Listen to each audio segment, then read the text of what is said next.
نحمده ونصلي ونسلم على رسوله الكريم اما بعد فاعوذ باللہ من الشیطان الرجیم بسم اللہ الرحمن الرحیم رضی اللہ عنہم ورضوا عنہ صدق اللہ مولانا العظیم وصدق رسولہ النبی الامین المتین الکریم ونحن علی ذلک لمن الشاہدین والشاکرین والحمد للہ رب العالمین۔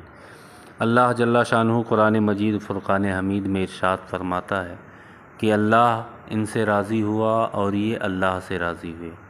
تمام مفسرین کرام فرماتے ہیں کہ یہ آیت کریمہ حضور نبی رحمت صلی اللہ علیہ وسلم کے اصحاب کی شان میں ہے کہ اللہ ان سے راضی ہوا اور یہ اللہ سے راضی ہوئے۔ قرآن پاک میں اہل بیت اطہار کی فضیلت اور ان سے محبت کا حکم رب ذوالجلال نے عطا فرمایا ہے۔ احادیث نبویہ سے بھی یہ بات روز روشن کی طرح آیا ہے کہ صحابہ کرام ہوں یا اہل بیت اطہار، دونوں کی محبت اپنے سینے میں رکھنا جان ایمان شان ایمان ہے۔ محرم الحرام شریف کا مہینہ آتے ہی اہل بیت اطہار خصوصیت کے ساتھ امام عالی مقام، نواسۂ رسول، جگر گوشے بطول، شہزادہ حیدر کرار، امام عالی مقام سیدنا امام حسین رضی اللہ تعالیٰ عنہ اور ان کے جانثاروں کا تذکرہ عام ہو جاتا ہے۔ ہر مومن کا دل غمگین ہوتا ہے، لیکن ہم یہ جانتے اور مانتے ہیں کہ زندہ ہو جاتے ہیں جو مرتے ہیں حق کے نام پر۔ اللہ اللہ موت کو کس نے مسیحا کر دیا، قتل حسین اصل میں مرگ یزید ہے، اسلام زندہ ہوتا ہے ہر کربلا کے بعد۔ میرے آقا امام حسین کل بھی زندہ تھے، آج بھی زندہ ہیں، صبح قیامت تک زندہ رہیں گے۔ اہل سنت و جماعت تو فخر کے ساتھ کہتے ہیں اہل بیت پاک سے گستاخیاں بے باکیاں، لعنت اللہ علیکم دشمنان اہل بیت، اور بے ادب گستاخ فرقے کو سنا دے اے حسن، یوں کہا کرتے ہیں سنی داستان اہل بیت۔ الحمدللہ ہم پورے سال اہل بیت اطہار کی محبت اپنے سینے میں رکھتے ہیں، اور جب بھی موقع آتا ہے، جب بھی توفیق خداوندی ہوتی ہے، ان کا ذکر جمیل کرتے ہیں۔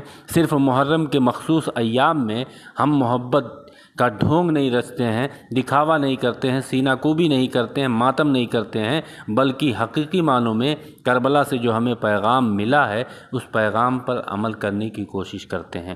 سیدنا امام عالی مقام امام حسین رضی اللہ تعالیٰ عنہ خود اصحاب کرام خصوصیت کے ساتھ شیخین کریمین سیدنا صدیق اکبر، سیدنا فاروق اعظم سے بے پناہ محبت فرماتے تھے۔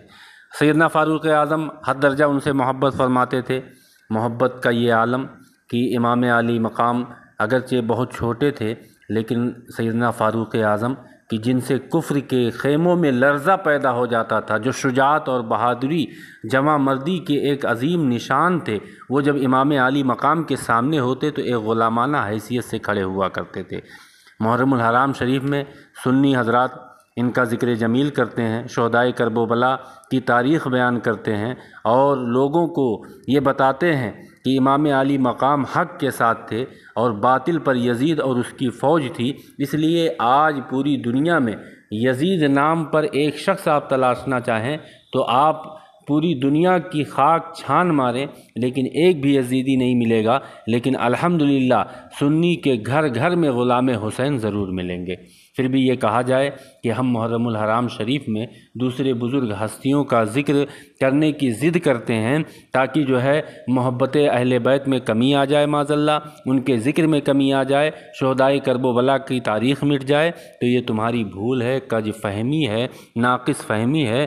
ان کی شان رب نے بڑھائی ہے، مصطفیٰ کریم نے جب ان کو عزتیں بخشی ہیں تو کون ہے جو ان کی عزتوں کو گھٹا سکے؟ کل بھی ان کا چرچا تھا، آج بھی ہے اور صبح قیامت تک رہے گا۔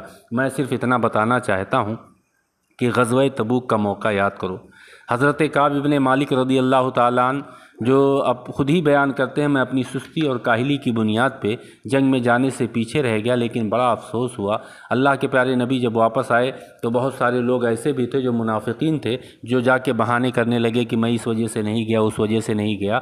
حضرت کعب ابن مالک بیان فرماتے ہیں کہ میں نے جا کے صاف صاف کہہ دیا، یا رسول اللہ میں نے تیاریاں بھی کی تھیں اور جانا بھی چاہ رہا تھا، لیکن اب تب میں معاملہ رہ گیا اور یہ میری حرمہ نصیبی کہ میں نہ جا سکا۔ میں نے سچ گوئی کی۔